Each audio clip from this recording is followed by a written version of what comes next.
Good morning everyone. Welcome to PW only IAS.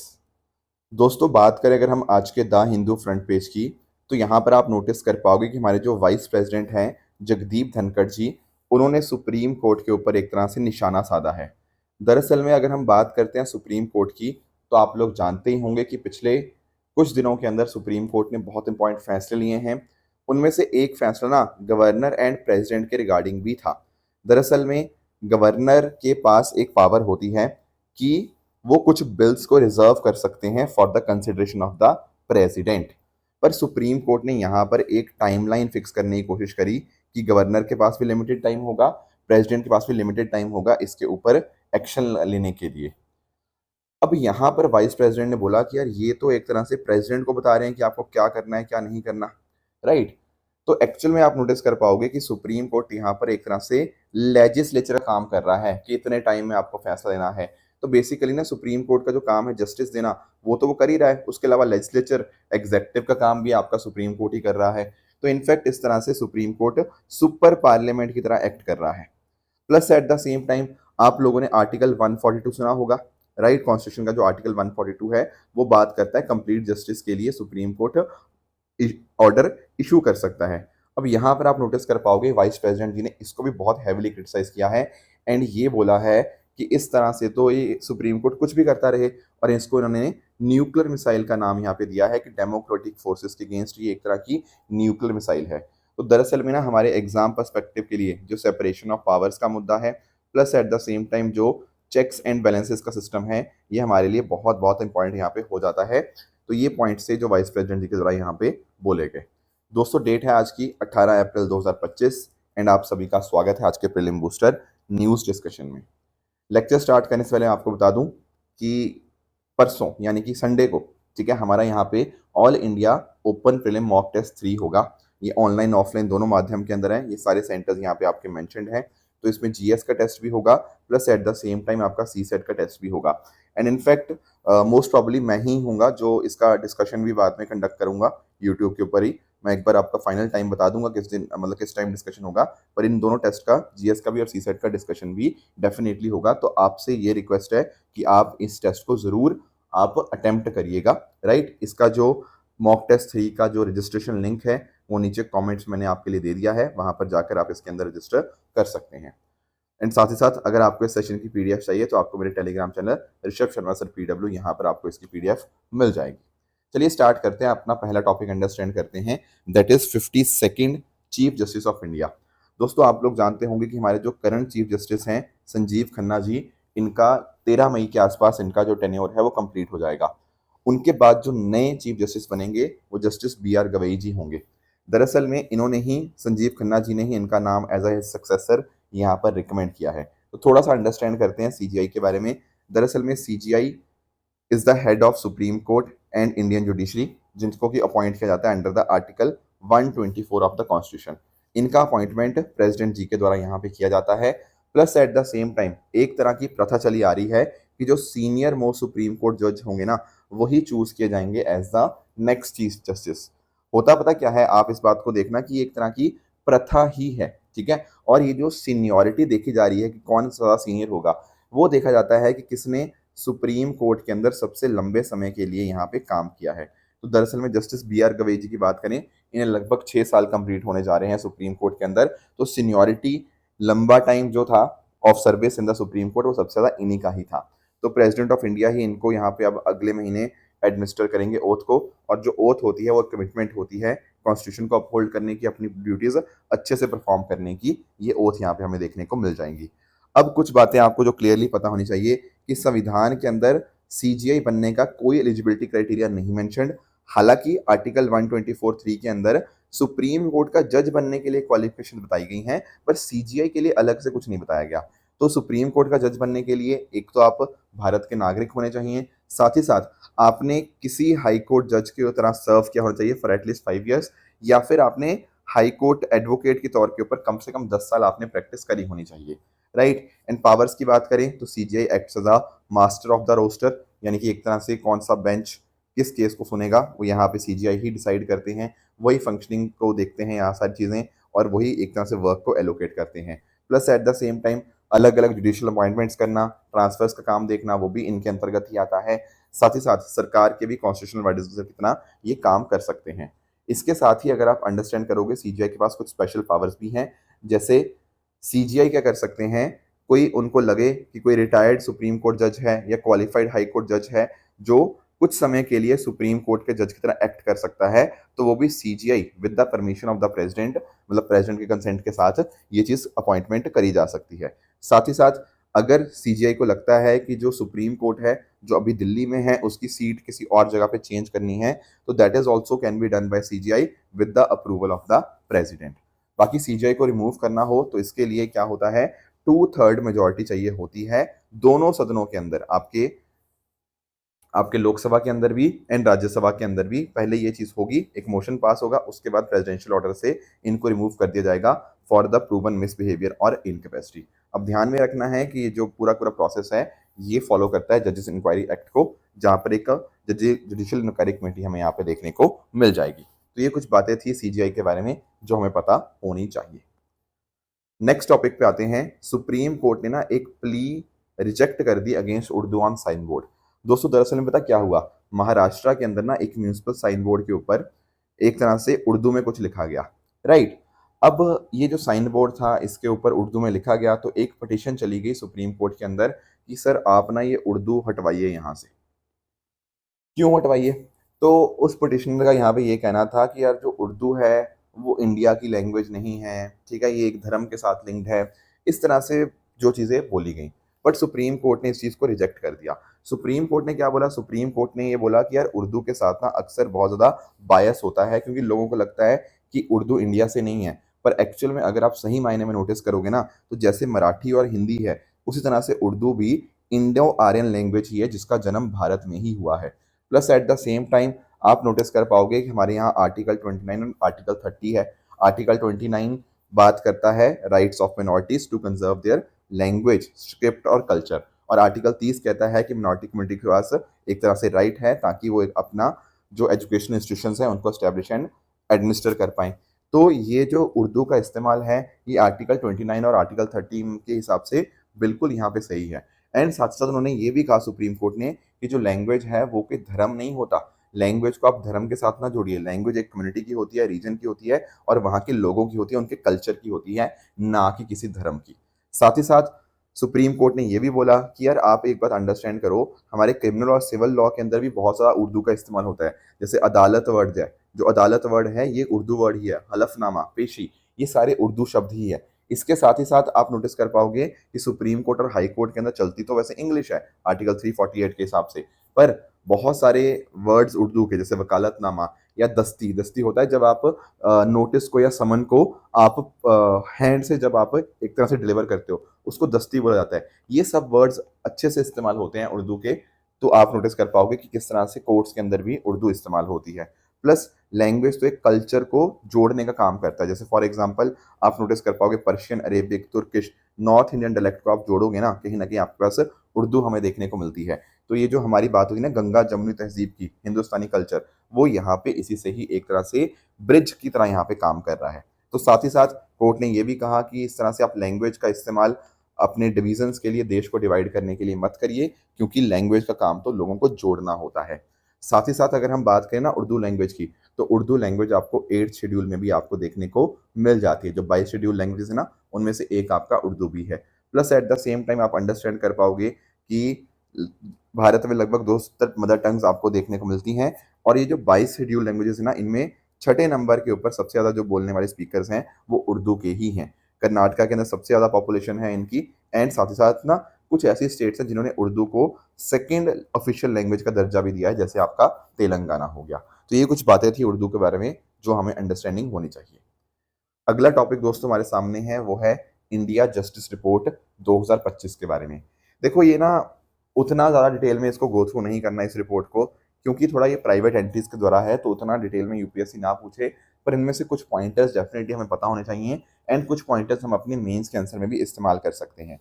तो पहली चीज़ तो आप ये नोटिस करिए कि सर ये रिपोर्ट रिलीज कौन करता है, तो मेजर काम यहाँ पे टाटा ट्रस्ट का है, पर उसके साथ ही साथ CHRI, दक्ष, विधि सेंटर, टिस प्रयास, ये अलग अलग आपकी जो सिविल सोसाइटी ऑर्गेनाइजेशन है वो यहाँ पर मदद करती हैं। और ये इंडिया की ना एकमात्र ऐसी एक तरह से रिपोर्ट है जो बताती है कि कितने अच्छे से देश भर में जस्टिस डिलीवर हो रहा है। दरअसल में आप नोटिस कर पाओगे ना, यहाँ पर 4 पिलर्स देखे जाते हैं। एक हो गया आपका पुलिस, जुडिशरी, प्रिज़न और लीगल एड। ये 4 पिलर्स हैं। हालाँकि एक ह्यूमन राइट कमीशन भी होता है सप्लीमेंट, पर मेजर 4 ही पिलर्स हैं। तो देखा जाता है कि 5 इंडिकेटर यानी कि human resource, budget, infrastructure, workload, diversity किस तरह से है, उसके हिसाब से परफॉर्मेंस को मेज़र किया जाता है। मैं आपको कुछ इसका आंकड़ा बताता हूँ। जैसे अगर आप नोटिस कर पाओगे कि सबसे बढ़िया परफॉर्म कर रहा है कर्नाटका जस्टिस के अंदर। इसी तरह से तमिलनाडु ने भी काफ़ी अच्छा काम किया है प्रिजन मैनेजमेंट के अंदर, क्योंकि यहाँ पे आप नोटिस कर पाओगे जितना उनका बजट था वो पूरा उन्होंने सही ढंग से इस्तेमाल किया। And staff to inmate ratio बिल्कुल सही है, यानी कि ना वहाँ पे जितने लोग जेल में हैं एंड जितना वो स्टाफ होना चाहिए वो बिल्कुल सही रेशो में है। इसके अलावा अगर हम बात करें ना, बिहार ने काफ़ी अच्छा काम किया number of women in the state police. तो बिहार में महिलाओं का प्रपोर्शन स्टेट पुलिस के अंदर काफ़ी अच्छा है, तो यानी कि जेंडर रिप्रेजेंटेशन भी बढ़ रहा है। साथ ही साथ अगर हम बात करें, हाई कोर्ट ने अच्छा काम किया है क्योंकि उनका डिस्पोजल रेट 100% ज़्यादा है। डिस्पोजल रेट का मतलब ये होता है कि नए केस कितने आए और आपने पुराने केसेस का कितना निपटारा किया। अगर आपने पुराने केसेस ज़्यादा निपटा दिए एज़ कम्पेयर टू जितने नए केसेस आए, इसका मतलब आप कहीं न कहीं पेंडेंसी को कम कर रहे हो। तो अगर 100% से ऊपर आपका डिस्पोजल रेट होता है ना, इसका मतलब है कि आप पेंडेंसी जो केस पेंडिंग थे, उनको तेज़ी से ख़त्म कर रहे हो, उनको तेज़ी से उनके ऊपर उनको एक तरह से आप जस्टिस दे रहे हो। इसके साथ ही साथ अगर हम बात करें, वीडियो कॉन्फ्रेंसिंग का, डिजिटल सर्विस का कोर्ट में इस्तेमाल काफ़ी ज़्यादा बढ़ गया है। Plus at the same time live streaming हो गया, ई-सेवा केंद्र, डिजिटल लीगल एड ट्रैकिंग, ये सब जो टेक्नोलॉजी का इंटीग्रेशन हुआ है, इससे भी यहाँ पे फ़ायदा हुआ है। ऐसा यहाँ पे बताया जा रहा है इंडियन जस्टिस रिपोर्ट 2025 के द्वारा। तो डेफ़िनिटली इनको मेंस के आंसर में आप डाल सकते हो। बाकी सिंपल क्वेश्चन अगर यूपीएससी थोड़ा पूछना चाहे तो वो भी पूछ सकता है प्रीलिम्स के अंदर। तो इस तरह से बेस्ट परफॉर्मर्स में जैसे कर्नाटका हो गया, ठीक है, यहाँ पे पुलिस और जुडिशरी में कोटास को इन्होंने मीट किया है। आंध्र प्रदेश ने कंसिस्टेंटली सभी पिलर्स में अच्छा परफॉर्म किया है। तेलंगाना ने काफ़ी तरक्की दिखाई है, 11 से 3rd पे आ गए। और थोड़े से कुछ स्टेट्स हैं जिन्होंने अच्छा परफॉर्म नहीं किया, जैसे वेस्ट बंगाल सबसे नीचे चला गया है। यूपी की बात करें तो यूपी थोड़ा जस्टिस डिलीवरी के अंदर काफ़ी थोड़ा पिछड़ रहा है, ठीक है। तो इस तरह से कुछ बेसिक पॉइंटर्स आपको यहाँ पे पता होने चाहिए। अगले टॉपिक पे दोस्तों आते हैं एंड अंडरस्टैंड करते हैं एफडीसी ड्रग्स के बारे में, that is fixed dose combination drugs के बारे में अंडरस्टैंड करने की कोशिश करते हैं। दोस्तों कई बार पता क्या होता है, जैसे मान लो आप बीमार होते हो तो आपको एक गोली मान लो खानी पड़े अपने फीवर की, एक गला खराब की, एक जुकाम की, ऐसे मान लो 3-4 गोलियां खानी पड़ रही हैं। तो कई बार आपको लगता है यार इतनी 3-4 गोलियां क्यों खानी, उनकी जगह एक ही गोली खा लेते हैं, उसी में सब कुछ हो, मतलब उसी गोली को खा के आपका गला खराब भी खत्म हो जाए, आपका जो जुकाम था वो भी ठीक हो जाए और आपका फीवर भी ठीक हो जाए। तो एक्चुअली में पता क्या हुआ, यहाँ पर आपने पता क्या किया, यहाँ पर 2 या 2 से ज़्यादा जो आपके एपीआई थे ना, एपीआई क्या होता है, एक्टिव फार्मास्यूटिकल इंग्रेडिएंट, उनको एक फिक्स रेशो में यहाँ पर उनको आप फिक्स रेशो में ले आए एंड उसी को हम बोलते हैं एफडीसी ड्रग्स। तो इसके बेसिस के ऊपर फ़ायदा इसका ये हुआ कि आप नोटिस कर पाओगे अब आपको सिर्फ एक ही मेडिसिन खानी है, इतनी सारी अलग-अलग मेडिसिन्स खाने की ज़रूरत नहीं है। Plus at the same time एक जो कस्टमर होता है, जो आपका पेशेंट होता है, उसकी कॉस्ट भी कुछ हद तक कम हो जाती है, क्योंकि जब इतनी सारी दवाइयाँ नहीं खानी, सिर्फ एक ही दवाई खानी है, तो बर्डन भी कम हुआ और कॉस्ट भी काफ़ी हद तक कम हो जाती है। एंड कई बार ऐसा बताया जाता है कि इनके कॉम्बिनेशन से ना इनकी इफ़ेक्टिवनेस भी बढ़ जाती है। ठीक है, ये बात तो अच्छी बात है, पर इनके कुछ बहुत सारे नेगेटिव कॉन्सिक्वेंसेस भी हैं। सर किस तरह के नेगेटिव कॉन्सिक्वेंसेस? क्योंकि यार ये देखो, नेगेटिव कॉन्सिक्वेंसेस इस तरह से हो सकते हैं, क्योंकि कई बार ये जो ड्रग्स हैं आपस में रिएक्ट भी कर सकती हैं एंड उससे समस्या भी हो सकती है कि आपने ना बिना अप्रूवल के इन सबको यहाँ पे मिक्स कर दिया एंड उससे पेशेंट के ऊपर क्या इम्पैक्ट आएगा, नो वन नोस। ज़रूरी थोड़ी है फ़ायदा ही हो सकता है नुकसान भी हो। तो एक्चुअल में ना पता क्या हुआ, जो सीडीएसयू है, central drug standard control organisation, उसने स्टेट्स और यूटीज़ को यहाँ पर एक तरह से डायरेक्शन दी है कि अगर यहाँ पे जो आपके 35 फिक्स्ड डोज कॉम्बिनेशन ड्रग्स है ना, इनका मैन्युफैक्चरिंग, सेल, डिस्ट्रीब्यूशन पूरी तरह से खत्म करिए। और ऐसा इन्होंने जो जो new drugs and clinical trial rules 2019 है ना, उसके हिसाब से उन्होंने यहाँ पे बताया है कि प्रॉपर अप्रूवल इन ड्रग्स का यहाँ पे नहीं दिया गया है। तो एक्चुअली में पता क्या होता है, इस तरह से जो आप कंबाइन करते हो in fixed dose combination drugs के अंदर, तो इनकी अलग अलग कैटेगरीज होती हैं। जैसे एक होती है कैटेगरी 1, इसमें क्या होगा, ऑलरेडी जो एफडीसीज हैं वो अप्रूव्ड है किसी इंडिया में या किसी और देश के अंदर, तो इनमें कोई दिक्कत नहीं होती। इनमें थोड़ा बहुत स्टडी कर लेंगे तो पता लग जाएगा कि हाँ चीज़ें ठीक हैं। पर सेकंड वाली कैटेगरी के अंदर क्या होता है, यहाँ पर क्या होता है, इन पर्टिकुलर ड्रग्स का आपस में कुछ हद तक इंटरेक्शन हो सकता है। तो इसीलिए हमारे पास ना नया क्लिनिकल ट्रायल डेटा आना चाहिए, क्योंकि हमने ड्रग के इंटरेक्शन को ही थोड़ा सा ऑल्टर कर दिया। इसके अलावा एक होती है आपकी कैटेगरी 3।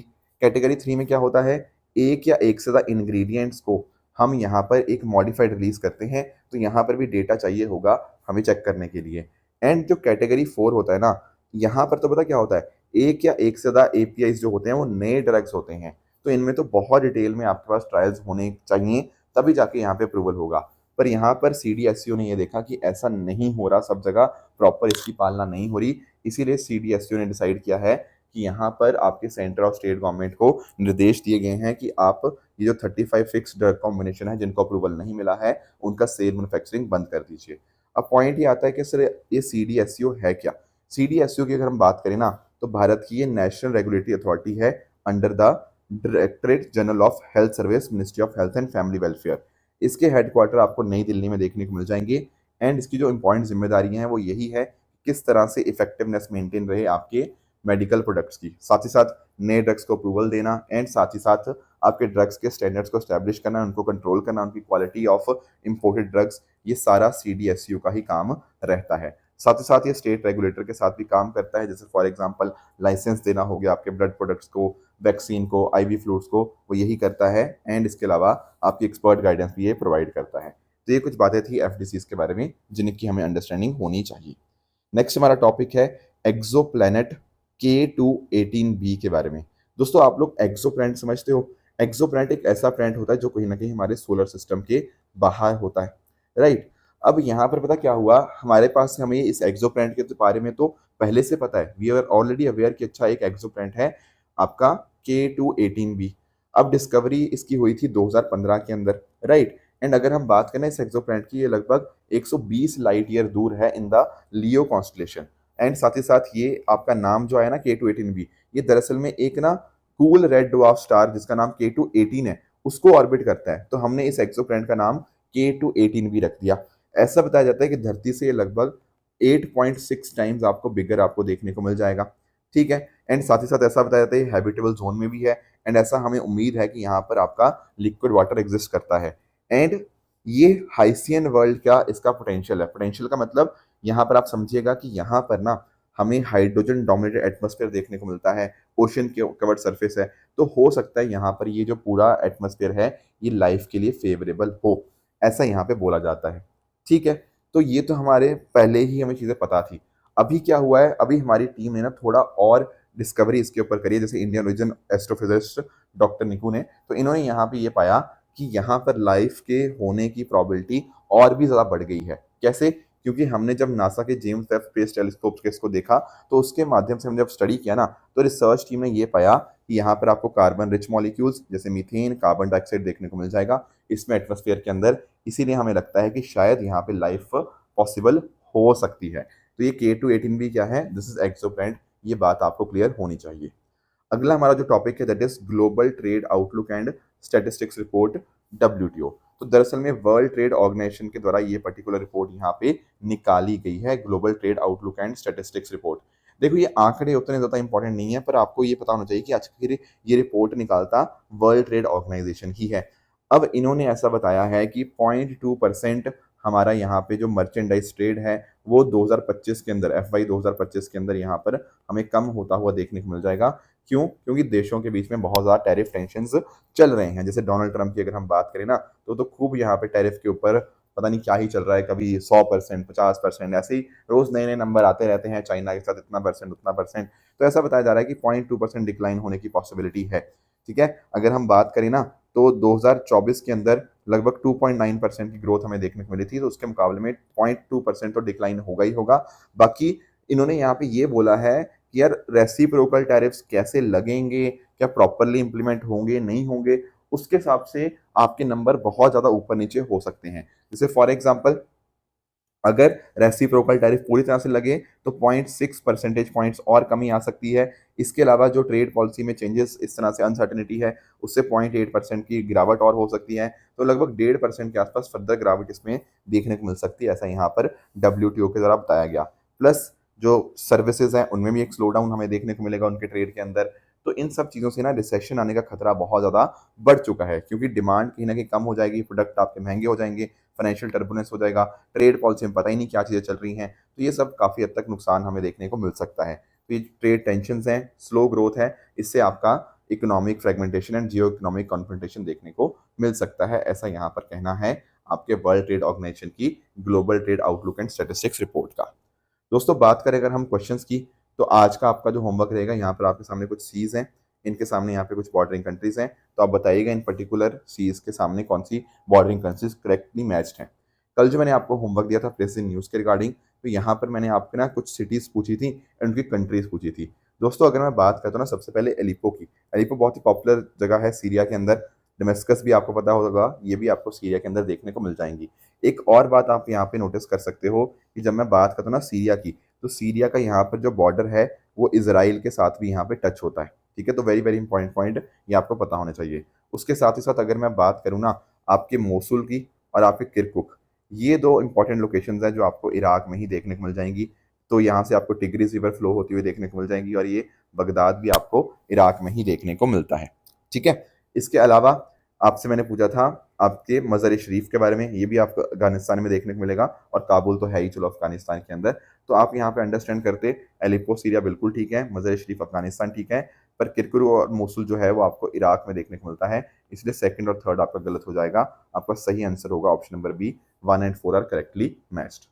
बात करें दोस्तों ट्रू एंड फॉल्स स्टेटमेंट्स की, यहाँ पर आपके सामने कुछ स्टेटमेंट्स हैं, इनको पढ़िएगा, बताइएगा इनमें से कौन-सा सही है, कौन-सा गलत है। कल मैंने आपको होमवर्क दिया था, एक था काउंटर साइक्लिकल कैपिटल बफर के बारे में, तो बिल्कुल आरबीआई ने इसको 2015 में ही इंट्रोड्यूस किया था अंडर बेसल 3, ये करेक्ट है। तूती आइलैंड की बात करें, तो दरअसल में तूती आइलैंड आपको सूडान में ही देखने को मिलेगा, this is also correct. India influencer governing council, ये सेल्फ रेगुलेटरी बॉडी बनाई गई है, यस। एक्साइज जस्टिस 6 की बात करें, तो इंडिया और यूएई नहीं बल्कि आपका इंडिया के साथ साथ आपका उज्बेकिस्तान आपको यहाँ पे देखने को मिलेगा, इसलिए ये स्टेटमेंट आपका इनकरेक्ट बन जाएगा। लास्टली टीपीयू की बात करें, टेंसर प्रोसेसिंग यूनिट की, यहाँ पर सिक्वेंशियल प्रोसेसिंग स्टाइल नहीं है बल्कि आपका पैरेलल आपको टेंसर ऑप्टिमाइज्ड आपको स्टाइल देखने को मिल जाएगा, इसलिए ये भी आपका इनकरेक्ट बन जाएगा। दोस्तों ये थी हमारी आज की डिस्कशन, इसी तरह से आप सब लोग अपने एंड पे हार्ड वर्क करते रहिए। Thank you so much for joining, all the very best.